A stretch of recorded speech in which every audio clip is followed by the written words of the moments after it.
Jonah Williams, somebody we have not talked about really since the draft. Since they almost traded him during the draft to the Jets and then the Jaguars, we have not talked about Jonah Williams one time since then. For good reason, though. There hasn't really been anything to talk about. Yes, he did release a video right before the draft of him squatting a crap ton of weight. But other than that, he's been really going through rehab processes. And I know there are some people who think because he's not in voluntary workouts, he's purposely sitting out because he has to play right tackle now. That's simply not the case. He's not at the process because he's still rehabbing, trying to get better, improving himself. Which, again, has absolutely just spoke so much volume to how much Jackson Carman is really taking over this right tackle position. He has taken all the first team reps during the offseason program since Williams isn't with the team right now.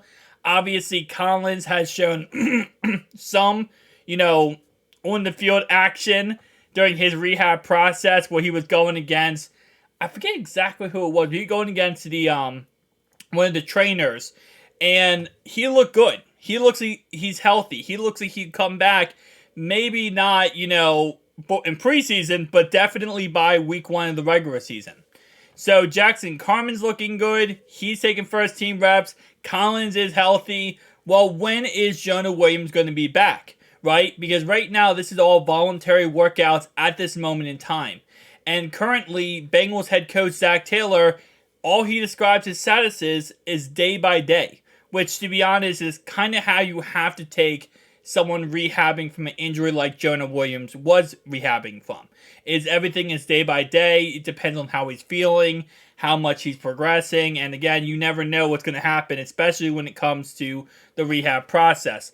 Everyone is different. Well, we got some good information, is that Williams will continue to make progress and plans on returning to the team for the mandatory minicamp, which starts on June 13th.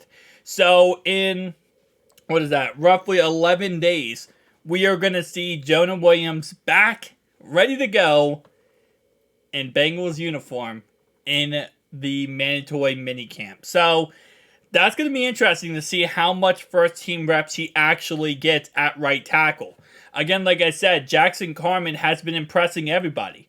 People say he's a completely different player. And as he progresses throughout his career, he's going to get better and better, right? No one ever starts off, well, not say no one, but there are some first round picks that start off, absolutely blowing people away their rookie year, their first year. A lot of players, they take time to progress into the true star they are. So Jackson Carman, it's very possible he is a slow progressor and he becomes an absolute stud, as he did kind of last year during the playoff run, and obviously now taking first team reps. But once Jonah comes back officially, he will probably get a split first team reps with Jackson Carman, and it will really start off this, battle for the right tackle position. And if Collins is not healthy by week 1 and his rehab process gets a setback, then it's going to be a mixture of Jackson Carman and Jonah Williams as the 1-2 punch there. So, should be quite interesting. OTAs start on June 6th, but they aren't mandatory. So that's another key thing. You're probably not going to see him at OTAs. Williams has to battle Carman and Collins for the starting right tackle job, which I do not believe he will get the starting job over Collins. I think he'll get the starting job over Carman if he does, show that he is good enough. When he does arrive, the Bengals are confident he can switch from left tackle to right tackle and still be effective. And that's definitely going to be the biggest question of this year. Can he make that transition? And will he be as good at left tackle as he is at right tackle? Now, I'm not going to, listen, I love the guy. I do love Jonah Williams. And no disrespect here, but he's definitely not the greatest left tackle, okay? He's really not. He's dealt with a lot of injuries, a lot of problems. But with that being said, I don't think him going from left tackle to right tackle is going to be him being more efficient. It might just be a better position for him. And you never know. I mean, some players cannot play certain positions. And, especially at the offensive line position, everyone wants to be a left tackle. Everyone wants to be left tackle because that's big boy money. When you become left tackle, you get paid big racks. It's just a point, right? That's this period. You're going to get paid big money if you're left tackle. If you're right tackle, you're not. If you're left tackle, you get all the fame and glory because you are the blind side. If you're right tackle, you still get a lot, don't get me wrong, but it's not as much.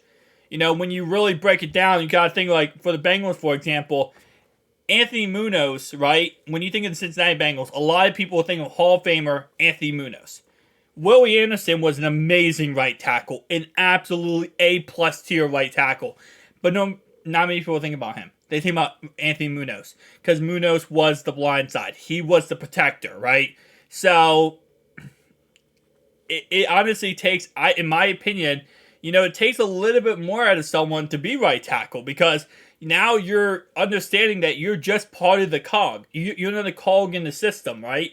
You're another piece of this puzzle where you're not going to be the big guy on the offensive line, which, again, like I said, should be interesting to see how he does transition. Right here we have, it'll be a little bit of a transition, but he's athletic. He's a smart player. He's really good in that regards. I think it would be no problem. Bengals offensive line coach Frank Pulick said in March, getting over doing that with reps and constraints. He's got a whole offseason. Guys has been asked to do this all the time. There was a little bit of transition going left to right, but I say it's a little bit smoother than going from left tackle to guard.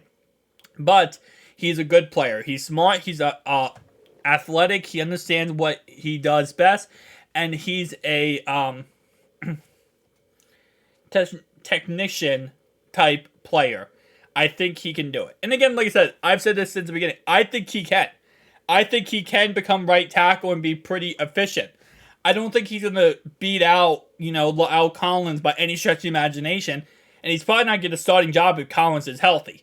But if Collins isn't healthy, takes a step back, it is going to be a true competition between Jackson Carman and Jonah Williams.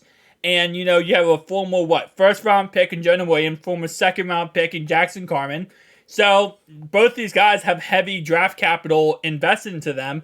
So, it's going to be very fun to see, who ends up getting this job. And you got to keep in mind, one last thing is, to those who are going to say, well, Jonah's just not going to try. And I was kind of in that camp early in the offseason. And I kind of learned more and more and got better. But Jonah's on his last year of his contract, right? He knows if Jackson Carman beats him out and Jackson Carman plays amazing, Jonah Williams is done. His career is done. He might get another, contract, a low contract with the Bengals as like a backup right tackle, and that might be it. But if Jackson Carman playing amazing and Al Collins comes back healthy, he could get cut after this season. So he's gonna want to play the best football he can play to keep his career going. And let's say, for example, he does play a really amazing this year, absolutely stud player. Yes, the Bengals could re-sign him, or he could go somewhere else and get big money. And eventually maybe go to left tackle. The problem with him left tackle is a lot of NFL executives are saying he simply cannot play left tackle because of his arm length and his size. But again, like I said, you never know what ends up happening if he gets in the right team, in the right system. We'll have to wait and see what ends up happening, guys. Tell me down below your thoughts and opinions. I'll see you guys in the next one. Peace out.